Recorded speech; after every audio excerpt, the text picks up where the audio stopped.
Last వీడియోలో క్యామ్డెన్ market నుంచి train ఎక్కాం. అక్కడ నుంచి తిన్నగా ఈస్ట్ హామ్ లో ఉన్న చిల్విచ్చాయికి వచ్చామన్నమాట. ఇక్కడ సిద్ధు బ్రో మనకు బాగా క్లోజ్ అవుటి. దాంతో పాటు మా అనంతగాడు పునుగులు కావాలని ఒకటే హడావిడి. నాకు అన్నిటికంటే నచ్చేది వీళ్ళ సిట్టింగ్ స్పేసే భయ్యా. ఇక కూర్చొని బజర్ కొట్టాక సిద్ధు బ్రో వచ్చి మీకెందుకు బ్రో నేను చూసుకుంటానని మిర్చి బజ్జీ, పానీపూరి, ముంత మసాలా, పునుగులు, ఒక మొహితో పినకలాడు తెచ్చి టేబుల్ మీద పెట్టారు. మేము తినడం మొదలెట్టే గురు ఐటెంలకు గానీ ప్రాణం ఉంటే మరణమే ఇది అనుకుంటే అంతే. ఇంకా ఏదైతే మా అనంతగాడు కోరిక తీరిపోయింది కదా చాలు. ఎప్పుడు ఎక్స్ప్రెషన్ ఇవ్వని విజయ్ గాడు కూడా తిన ఎక్స్ప్రెషన్ ఇచ్చాడంటే ఆలోచించాల్సిన విషయమే. కాసేపటి తర్వాత మళ్ళీ వాటర్ మెలన్ జ్యూస్ కూడా వచ్చింది. అలా పునుకులు తినుకుంటూ కూర్చుంటే పానీపూరి ఫీల్ అవుతుంది అని చెప్పి అందులో చాట్ స్టఫింగ్ చేసి పానీ వేసి ఒక్క చీర్స్ కొట్టి తింటే ఉంది గురు. అందరికీ బానే ఉంది, నా పూరియే పగిలిపోయింది.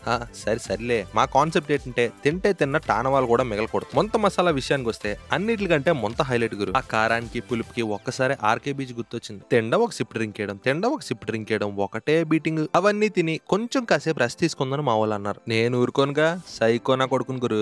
మళ్ళీ బజర్ నొక్కా. ఈసారి కారంగా ఉల్లి కారం dosa, spicy sweet and sir schezwan paneer fried rice 3 correct chai. Fried rice గురించి చెప్పాలంటే ఎక్స్పెక్ట్ చేసినంత స్పైసీగా లేదు, ట్రై చేయొచ్చు. ఇంకా ఉల్లికారం దోశ అయితే అబ్బా దోశ ఎక్కడైనా ఎప్పుడైనా ఏ దోశ అయినా దాన్ని కొట్టిందే లేదా. అన్నిటికంటే హైలైట్ ఆ చట్నీలు గురు. చట్నీలు బాగుంటే అంతా సెట్ అయిపోద్ది అంతే. కొబ్బరి చట్నీ, అల్లం చట్నీ, సాంబారు, పలుకుల చట్నీ. మా ఓళ్ళు సాటిస్ఫైడ్ అండి. నాకు అదే 10,000. లాస్ట్ లో చాయ్ ని చీర్స్ కొట్టి ఒక్క సిప్ అయిగానే గొంతులోండి కరెక్ట్ చాయ్ ఎలా దిగుతుంటే స్వర్గమే ఇది అని మా ఫీలింగ్. సబ్స్క్రైబ్ చేయడం మాత్రం మర్చిపోకండి. ఉంటాను మరి.